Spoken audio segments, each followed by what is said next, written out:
And we're back. Thanks to those of you that stuck with us through those technical difficulties. We came back in the top of the 9 o'clock hour with a video of President Obama telling everyone in a speech in 2011 that he could not enact immigration reform by executive action. And then we froze up. We also played a little clip of his statement from last night, back to back. So I don't know what caused it, but Obama strikes again. Thanks, Obama. But all kidding aside, the interesting thing, the reason we played those clips, is President Obama knew well ahead of time that this whole idea of executive action to keep dreamers in the country was a stopgap measure. He said it several times. You can Google it. Many times he said that. But when Congress did not act before the 2012 election, he issued DACA as what he called a stopgap measure. Something to give Congress time to act. And that's what kind of got the ball rolling on the Gang of Eight bill that ultimately failed, and ultimately I think led to Republicans taking the Senate in 2014. I don't know if you guys remember, but that was a major issue in those midterms of Obama's second term. But it's really no different than Trump ending it and then turning around and saying to Congress, hey, I've got the ball rolling. Now's your time to act. We got another, Dana Bash of CNN. If you saw that video, she says that President Obama, he acted without Congress, although he said for years that it was not legal. So even CNN folks, she's kind of a straight news reporter anyway. She's not there to provide commentary. She keeps it real. And then I got another quote here if I can find it.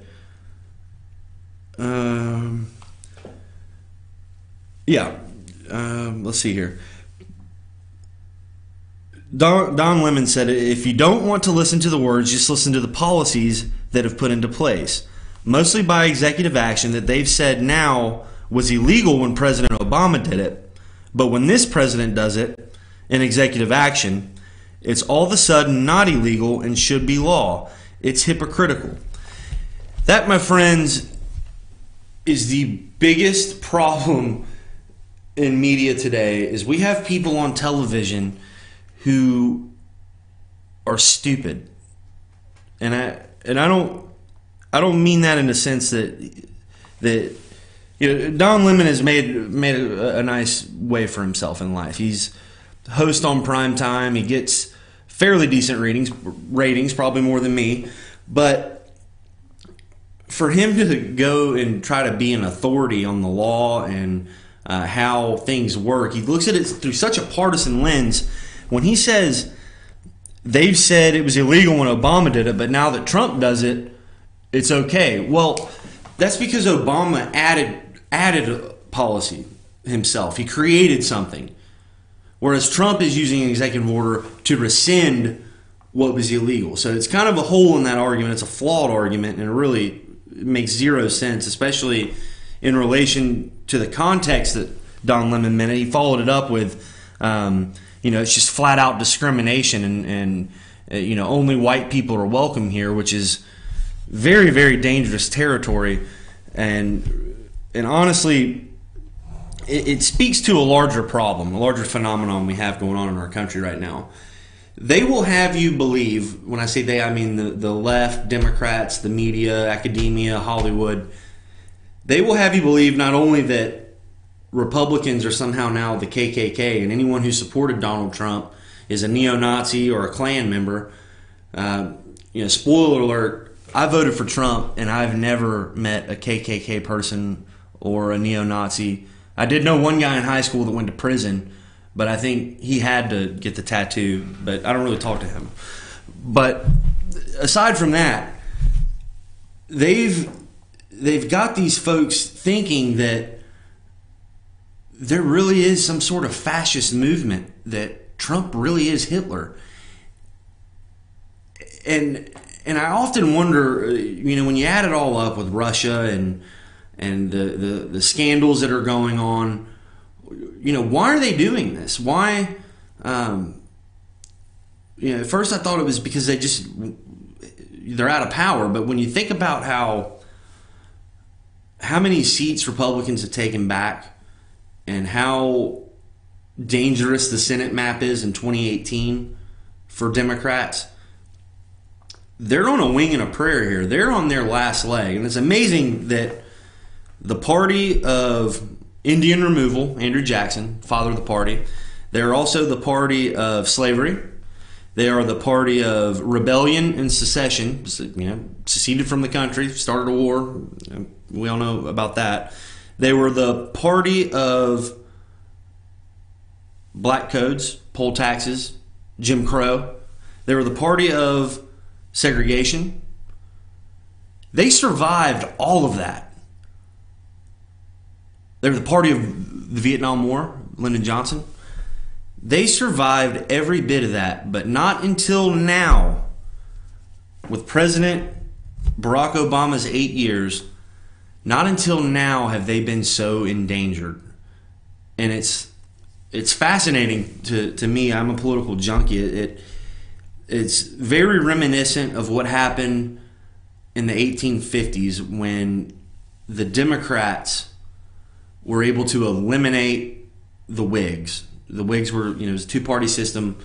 Without getting too much into the weeds, President Polk, 4-year term, annexed Texas, got the Pacific Northwest, fought the war with Mexico to expand the country, and created so many questions about what the future would be. And the Whigs ran on it, took control. Zach Taylor was elected in 1848, and they were in such a political conundrum, especially as the sectional issues that led to the Civil War started arising, that Democrats were able to just become massive and win all over the country and became too big to fail, essentially.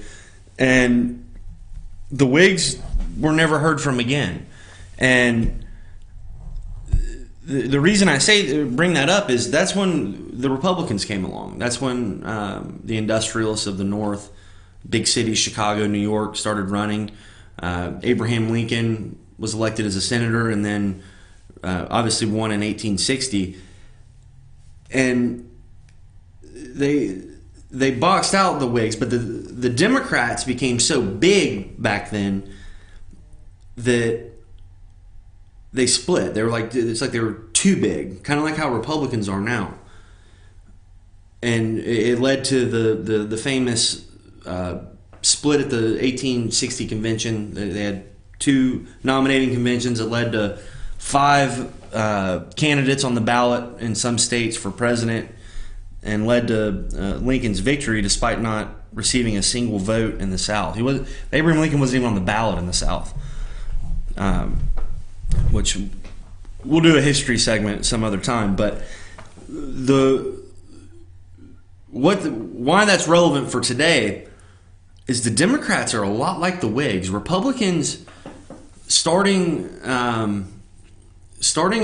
about 9/11, post 9/11, was when we saw the Republican Party formally take over the South.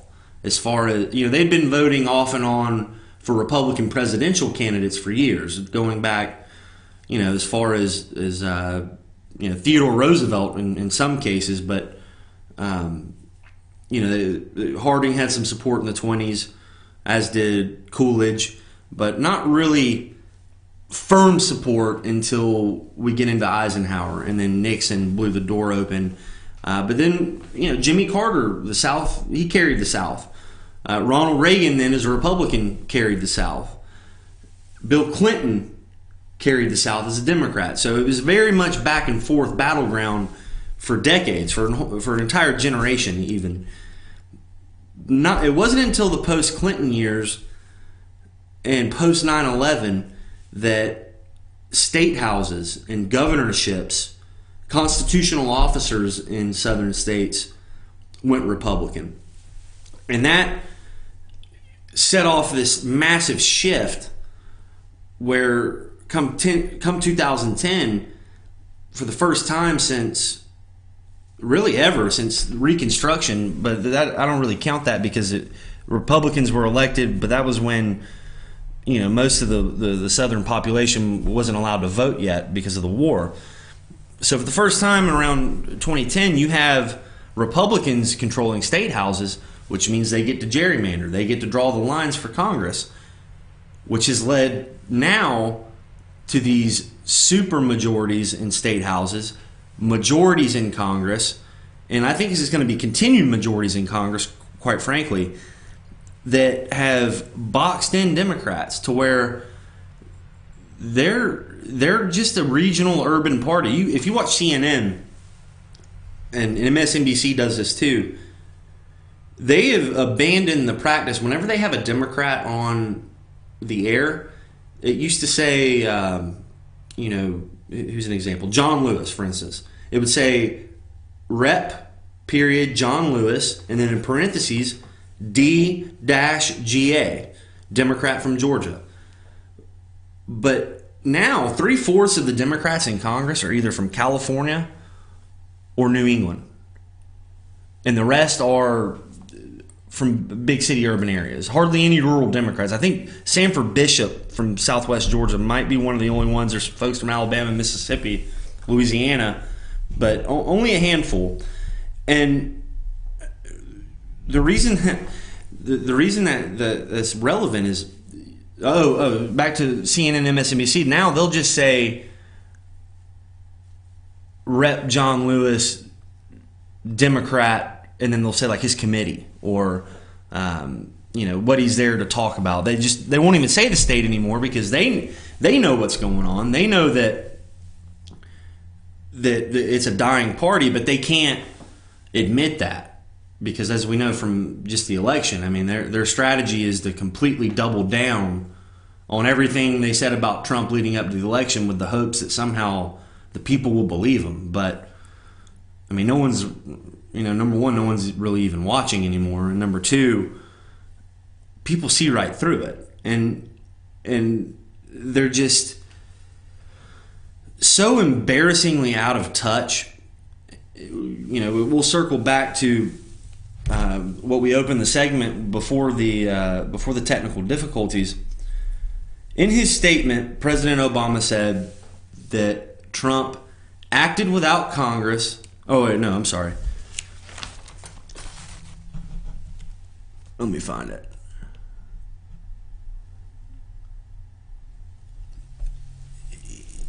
He defended his original executive order, prosecutorial discretion, and wrote a long letter defending the so-called Dreamers, who he said are working jobs, they're 91% employed, they want to start businesses, they're not taking anything away from us. And that was the point that Don Lemon stuck on.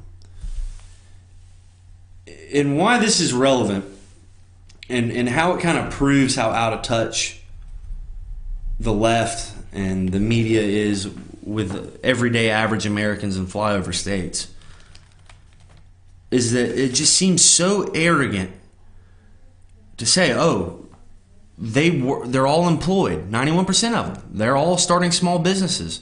They're not taking away from any of us. What do you think the mom and dad, nearing retirement, they've got 3 kids in their 20s. Let's say they live in Ohio or Michigan. Their wages have gone down. Maybe they've even lost their job. Their children went to college. One's unemployed. One works minimum wage in the service industry. And the other one's addicted to heroin. That's real life. That's, especially when you compare it to the opioid problem. And it affects me personally because I had a very close friend that I grew up with that died of an overdose last year, and another one that almost did. And it was a miracle that he's still with us. And especially the ones that served in the military and fought war and come back here and can't work, and they're put on drugs by the VA, and they can't see a freaking doctor, and their dependence on opioid pills turns into dependence on heroin. And you look at these kids with student loan debt, and then you have former President Obama say they're not taking anything away from us, which, to be fair, I mean, I don't hold any resentment towards it. But if you're that parent and you see that, okay, 91% of these people are employed, they have small businesses, that's competition. That's 91% of, 8 million people that have jobs that their heroin addicted kid could be working. What's wrong with that picture? A lot of times politics is very, you got to break it down to the lowest common denominator, and you got to break it down to simple logic. And I can see why everyday Americans, the rank and file, flyover states where the life expectancy for white males has gone down steadily in the last 15 years, I could see why they support ending DACA. I can certainly see why they voted for Donald Trump.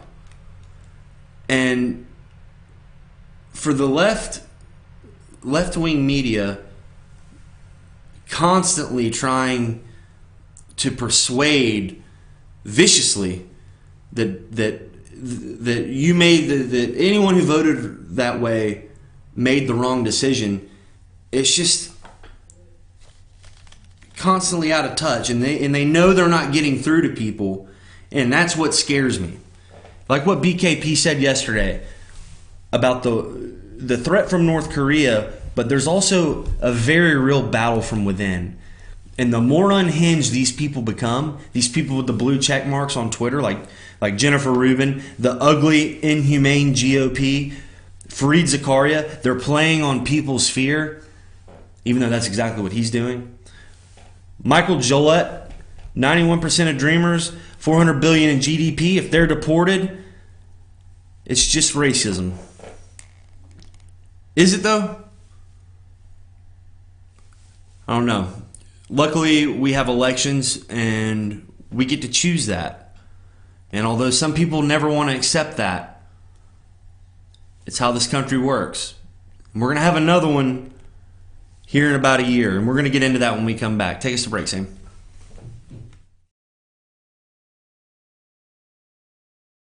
This summer, nothing says love like a box of truffles, especially if that box of truffles is in a blizzard.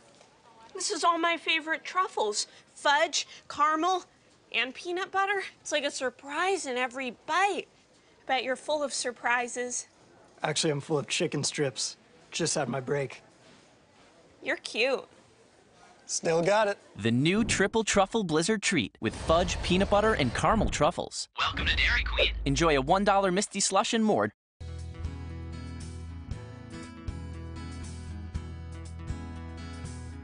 Hello, my name is Chad Watkins. I'm the manager at Larry's Body Shop. We are a family-owned and operated business and have been serving the North Georgia area since 1978. We are located at 1216 Progress Road in LOJ, Georgia. Our shop specializes in collision repair, and we work with all major insurance companies. Larry's Body Shop is ICAR Gold, the highest role of training recognized by the collision repair industry. It is estimated that only 10% of collision shops meet these standards. Our shop consists of state-of-the-art equipment such as laser measurement system, down-drive spray booth, spot and MIG welding equipment. All of our paints are mixed on-site so that we can guarantee your paint to match every time. I know that having an accident can be a stressful event. We take pride in making sure our customers are satisfied with the repair of their vehicles. Our waiting area is clean and comfortable with free Wi-Fi and refreshing beverages. So if you're in an accident, stop by and see us at Larry's Body Shop. North Georgia Diamond is your source for diamonds. Come on in to view the area's largest selection of fine jewelry at North Georgia Diamond. All repairs and designs are done on-site by our jewelers. And North Georgia Diamond has the lowest prices on loose diamonds. You can also sell your gold, silver, and coins at North Georgia Diamond between Walmart and Lowe's in East LJ. Locally owned by Bill and Allison Craig, North Georgia Diamond is your source for diamonds in North Georgia.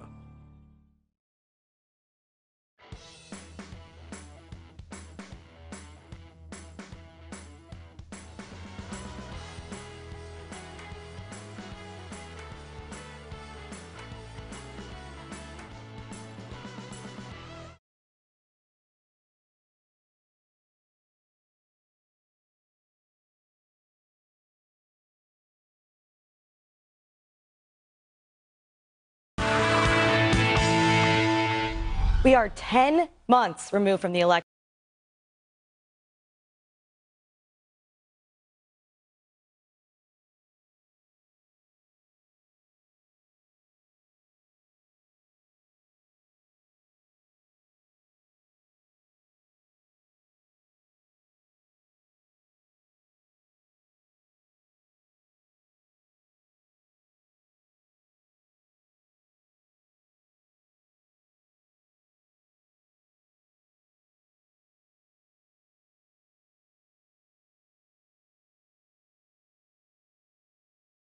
We are 10 months removed from the election, but that isn't stopping Hillary Clinton from continuing to place blame on others for her loss. Her new target, Bernie Sanders. In excerpts from her book posted online, Hillary said, quote, "His attacks cause lasting damage, making it harder to unify progressives in the general election and paving the way for Trump's crooked Hillary campaign. He didn't get into the race to make sure a Democrat won in the White House. He got to disrupt the Democratic Party.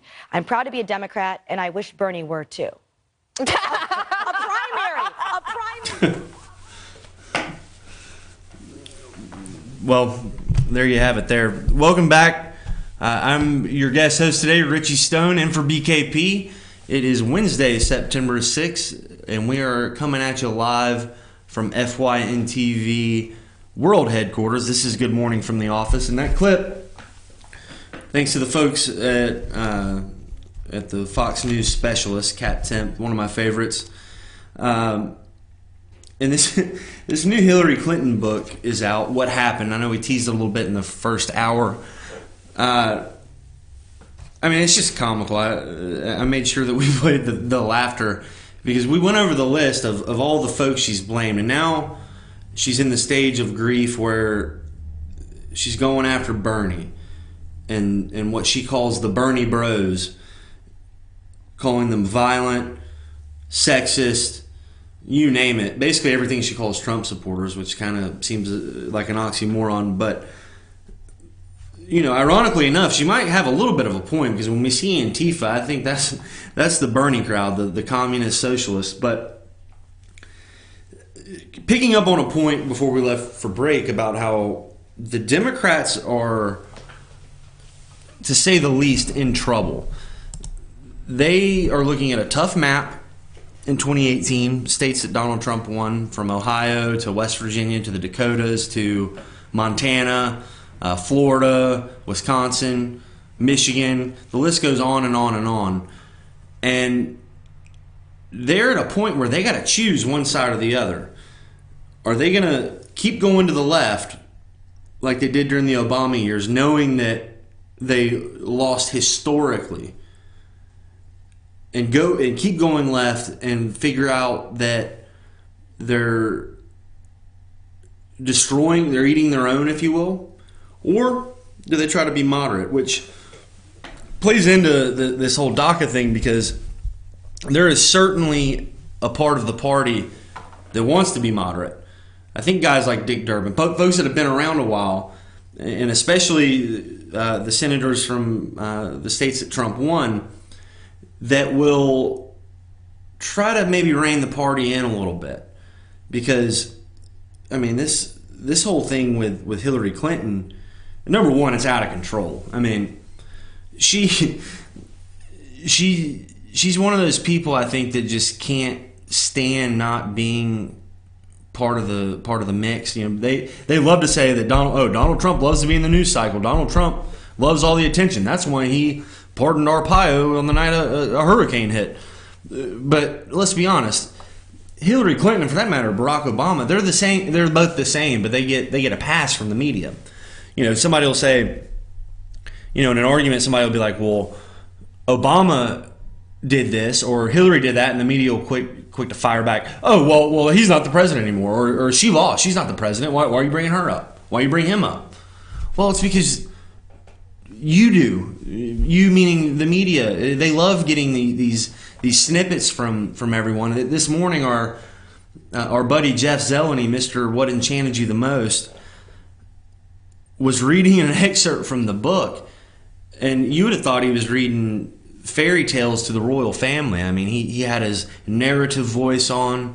He was very careful in how he read it, very descriptive, lots of emphasis on certain words, and it just underscores the point that number one, they're still not over the fact that she lost, but number two, they're yearning to have her be relevant, and Hillary Clinton is the same way, and also Bill Clinton. He just released a statement about DACA this morning, also, and it's like they're trying to be subtle, subliminal about what they feed in. You know, they've always been this way with the 24-hour news cycle, but now that everyone's hip to it, it's like they're the last to find out that people are onto their tactics. And, you know, this 2018 map is something that, you know, I don't know, it's gonna be fun to watch, because you've got West Virginia, Joe Manchin, and I have a very, very solid source that says he will not be switching parties, even though the governor of West Virginia has. And back to the point in the last segment about the shift that happened in the South and how the South became Republican after years of Democrat rule. We're now seeing that creep into the Rust Belt. You know, that's where Donald Trump won the election. Michigan, Wisconsin, Ohio, and Pennsylvania. Non-urban areas in what's known as the Rust Belt are starting to go Republican. And that's the scariest possible scenario if you're the Democratic Party. Because if you lose Sherrod Brown in Ohio, Debbie Stabenow, who's running against Kid Rock, by the way. Can y'all imagine if Kid Rock was a senator? And Bob Casey in Pennsylvania, and like I said, Joe Manchin, and then I can't remember the lady's name in Wisconsin. You never hear from her, which, you know, with the way Republicans have been winning out there, I don't blame her. And she was part of the 2012. She piggybacked onto Obama's election that year, the re-election year, and she's in trouble, especially in an off year, midterm year. So that's 6 seats right there. And then when you talk about Heidi Heitkamp, John Tester in Montana, I mean, that's almost guaranteed. Bill Nelson, who's like 75, I don't know, maybe getting close to 80 in Florida. Florida's swinging the other way, especially in an off-year election. Then I know I'm forgetting a big one, but that's 9 seats right there. Mitch McConnell's looking at a scenario where he might have 62 people. Oh, and just today, Senator Bob Menendez of New Jersey, if the reports are to be believed, is gone, which means Chris Christie, once again, will be back in the news because he'll be able to appoint a replacement. So that's another Democrat gone. So we're looking at possibly at the start of 2019, the second half of Donald Trump's first term, 63, 64, maybe even 65 Republican Senate seats. that folks, that's unheard of. I mean, not unheard of, but that's a lot. That does not happen very often. I don't know what the largest majority's ever been, because the Senate didn't have 100 seats until the 50s anyway, when Alaska and Hawaii were added. But it's just so amazing to me that you have on one end the media and what I call the blue check marks on Twitter, and the left in general. They're always the loudest, they're always the marchers, they're always the ones that are in your face, and the way they tell the story. And then when you compare it, on the other hand, to what's actually happening, how the results in these elections are turning out, it's like we're living in two different worlds, and they're going to be the last ones to realize it. And I really do feel bad for them, because it's just the day's coming where Eric Erickson, who does afternoons in Atlanta, always used to say, probably still says it, know when your idea or your side of an argument is in the minority. And I couldn't agree with that more. It's something I had to deal with myself in 2012 when I was shocked that Romney lost. That when there's an issue or an election or a bill in Congress, and you support one way or the other, you have to know in your mind whether or not that's the popular opinion, because that completely dictates how you approach it. If I know that I feel one way, but Sam and Rose back there feel another about something, I'm not gonna treat it as if I've got the wind at my back. I know I'm going to have to compromise, and vice versa. When you have 50 people compared to 5, the chances of you getting your way are much greater. But that's also what makes this country wonderful, and it's what the country was designed to not be mob rule. Which is why, if you are the underdog, if you are outnumbered on an issue, you still have a chance to either compromise or at least have your voice heard, because our process is so difficult. To get to the Senate, you got to have 60 plus votes. It's more than a majority. That's why, to be president, it's not a popular vote. It's 51 separate elections voting for the president all in one day. But I guess what I'm getting at is, you have to know when your opinion or your ideology, your worldview is in the minority.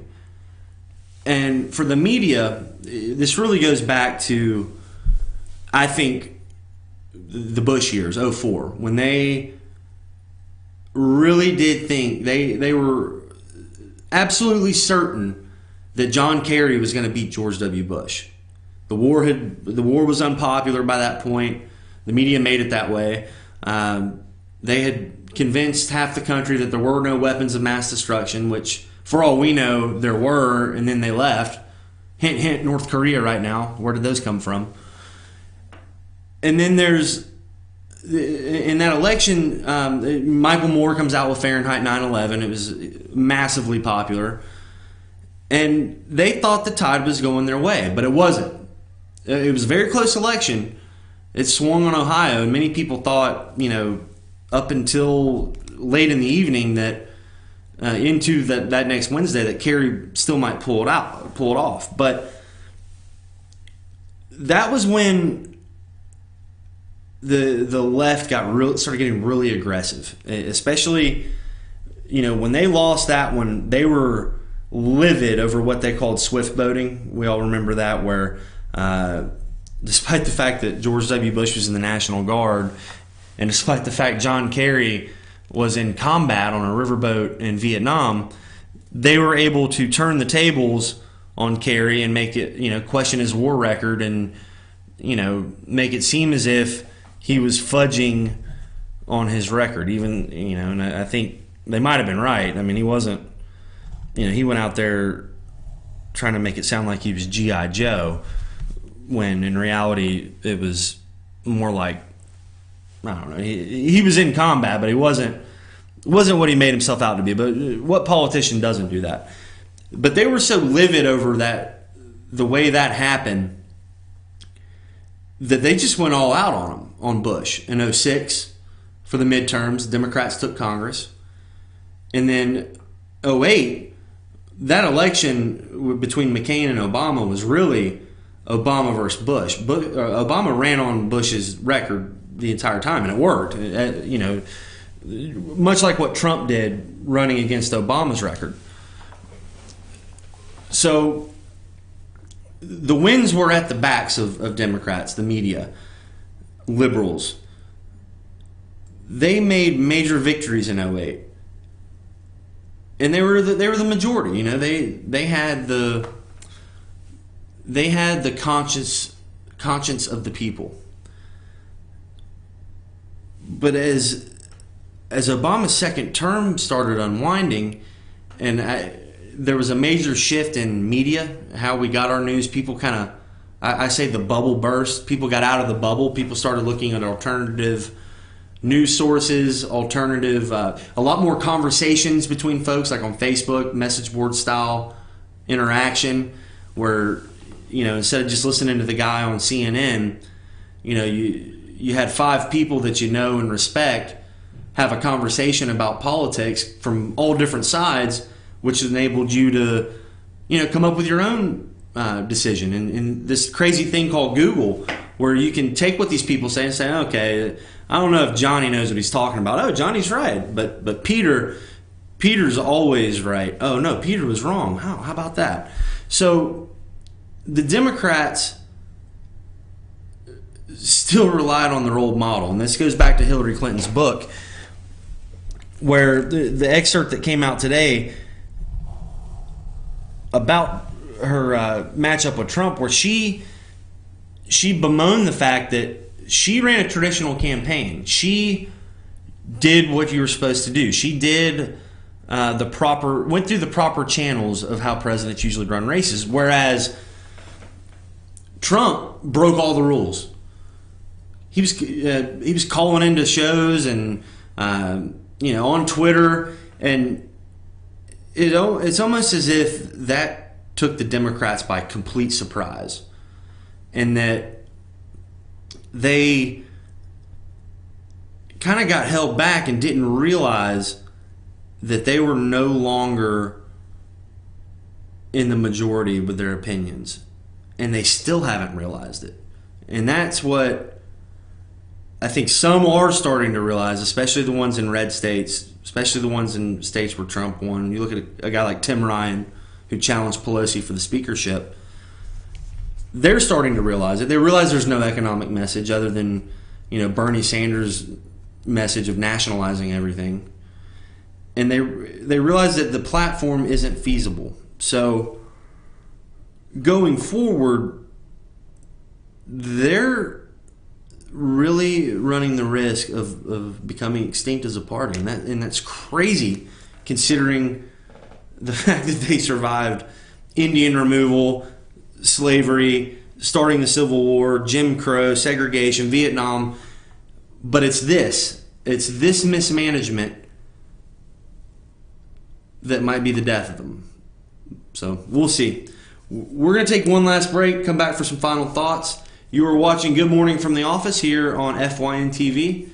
Stick with us.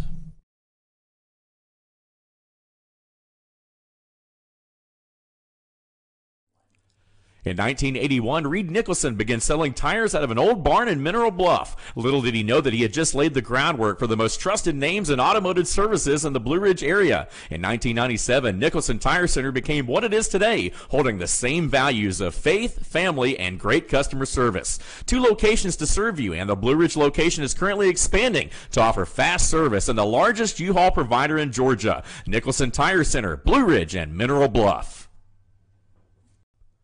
Broken Bull, located in beautiful downtown Blue Ridge at Sycamore Crossing, is locally owned and operated. Our Simply Noel selection is the largest around. We have a great selection of unique clothing and several lines to choose from for men and women. We carry a beautiful variety of handmade jewelry from Blessed Be and others. All kinds of gifts, starting to carry shoes this fall as well. Come visit us on your next trip to Blue Ridge. We can't wait to meet you at Broken Bull, located in downtown Blue Ridge. Papa's Pizza to Go in downtown Blue Ridge is the best in the area all-you-can-eat buffet. Call ahead or order online now at papaspizzatogo.com. Use our convenient pickup window for the best in pizza, subs, wings, breadsticks, salads, and more. And be sure to check out our lively game room. We serve lunch and dinner, catering available, take out or dine in. Papa's Pizza to Go in Blue Ridge, proud sponsors of the Fannin County Rebels. Be sure to check out New Blue Home and Gift, located in beautiful downtown Blue Ridge at Sycamore Crossing. Find us on Twitter at New Blue Home. Everything beautiful for your home or a special gift can be found at New Blue Home and Gift. Call us today at 706-455-3873 or visit us at 531 East Main Street, Suite 103 in downtown Blue Ridge. Kinty Artesian Silver and Gifts, the Peruvian shop, located in beautiful downtown Blue Ridge at Sycamore Crossing. Fine sterling silver, luxurious baby alpaca and exotic woods. A beautiful selection of exquisitely crafted gifts for all of your special occasions. Visit our website, artesiansilvergifts.com, or follow us on Twitter at Artesian Silver Gifts. Kinty Artesian Silver and Gifts, the Peruvian shop in downtown Blue Ridge. The Tupelo Tea mission is to provide over 80 premium tea blends for tea lovers who are looking for ways to explore new flavors and blends. Come visit Tupelo Tea, located in beautiful downtown Blue Ridge at Sycamore Crossing. Be sure to sample our various varieties of honey and tea.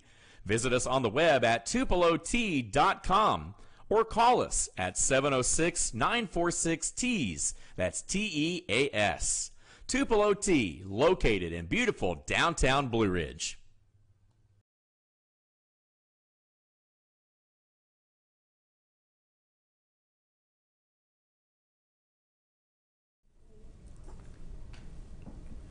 And welcome back to FYNTV World Headquarters here in LJ, Georgia. This is Good Morning from the Office. I'm Richie Stone in today for BKP. Remember, although obviously this is our final segment, but remember you can always reach us 24 hours a day.